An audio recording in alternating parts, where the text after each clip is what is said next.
Barishal Sher-e-Bangla medical college হাসপাতালের অনিয়ম ও অব্যবস্থাপনার বিরুদ্ধে বরিশালে চলছে টানা ১৬ দিনের মতো আন্দোলন। গতকাল পর্যন্ত ৫ দিন যাবৎ নতুল্লাবাদ ব্লকেট কর্মসূচি চলমান ছিল। আজকে ৬ষ্ঠ দিনের মতো সমগ্র বরিশাল ব্লকেট কর্মসূচি পালন করার কথা রয়েছে।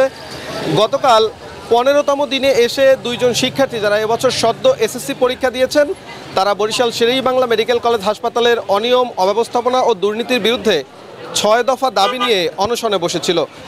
২৪ ঘন্টা অতিক্রম হয়ে গেলেও এখনও পর্যন্ত কেউ তাদের খোঁজ নেয়নি। এই যে শিক্ষার্থীরা রয়েছেন, শিক্ষার্থীরা গতকাল আলটিমেটাম দিয়েছিল, ৬ দফা দাবি জানিয়েছিল। বর্তমানে তারা অসুস্থ হয়ে গেছেন।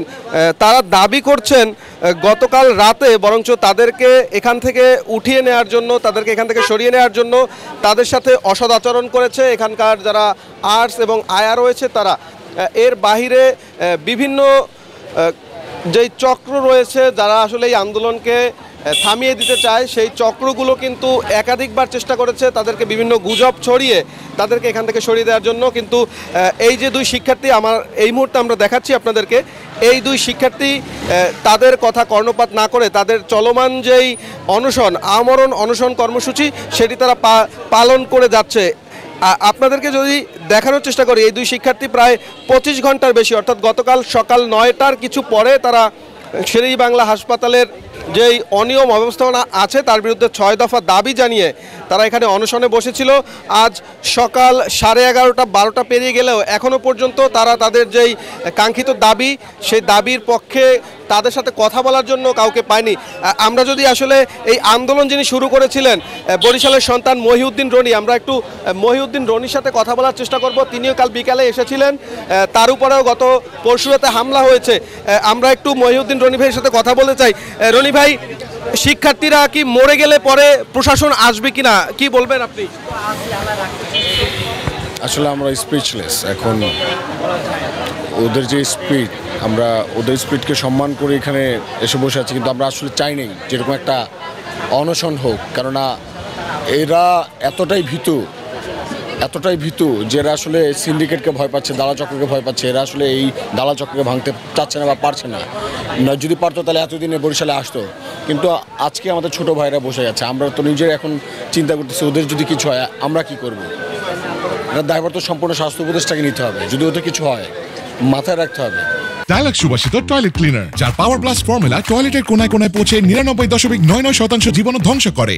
তাহলে ইন্টারিম গভর্নমেন্ট, জনতার গভর্নমেন্ট, আমরা সবাইকে বলছি যে আপনারা দালাল সিন্ডিকেট চক্র ভাঙেন, আমরা আপনাদের পাশে থাকবো, বারবার বলছি।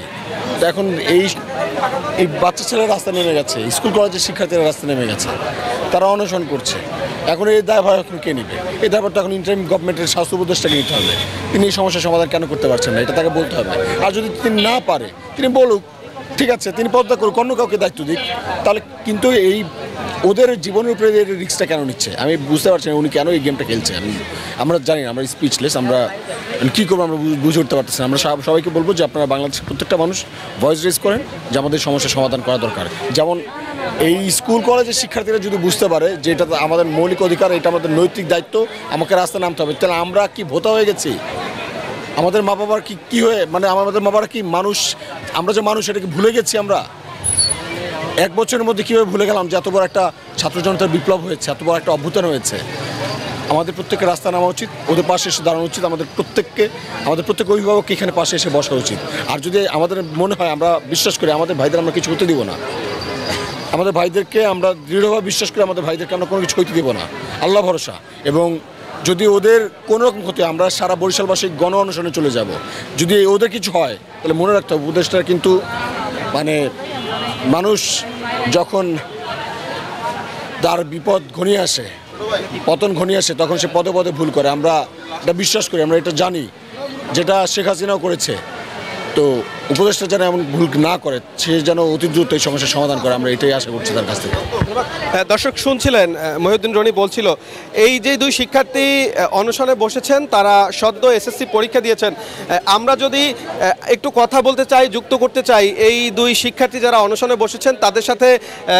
গতকাল থেকেই আমাদের সাথে তার একজন স্বেচ্ছাসেবী ভাই, বড় ভাই, তিনি আসলে নিজ দায়বদ্ধতা থেকে তিনি এখানে উপস্থিত ছিলেন। আমি একটু যদি আপনার কাছে জানতে চাই, ওদের সাথে গতকাল রাতে ওদেরকে ভয়ভীতি দেখানো হয়েছে, ওদের গায়ে বালু ছুঁড়ে মারার অভিযোগ উঠেছে, এই বিষয়টা একটু আসলে ক্লিয়ার করবেন।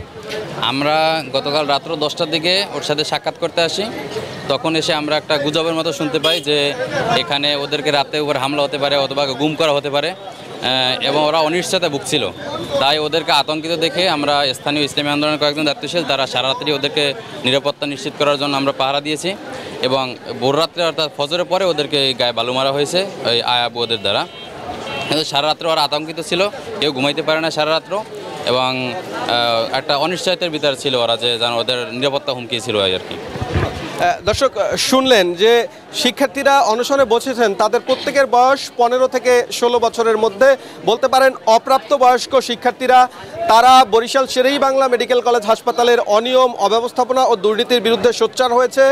তারা 6 দফা দাবি জানিয়েছে, সেই 6 দফা দাবি যদি না মানা হয় তারা তাদের এই আমরণ অনশন ভাঙবেন না। পাশাপাশি স্বাস্থ্য উপদেষ্টা যতক্ষণ পর্যন্ত বরিশালে এসে তাদের এই কথা না শুনবেন ততক্ষণ পর্যন্ত তারা তাদের অনশন ভাঙবে না বলে আমাদেরকে জানিয়েছেন। তো বরিশাল শের-ই-বাংলা মেডিকেল কলেজ হাসপাতালের সামনে থেকে অনশনে বসা শিক্ষার্থীদের সম্পর্কে আমার কাছে সর্বশেষ সংবাদ ছিল এতটুকুই।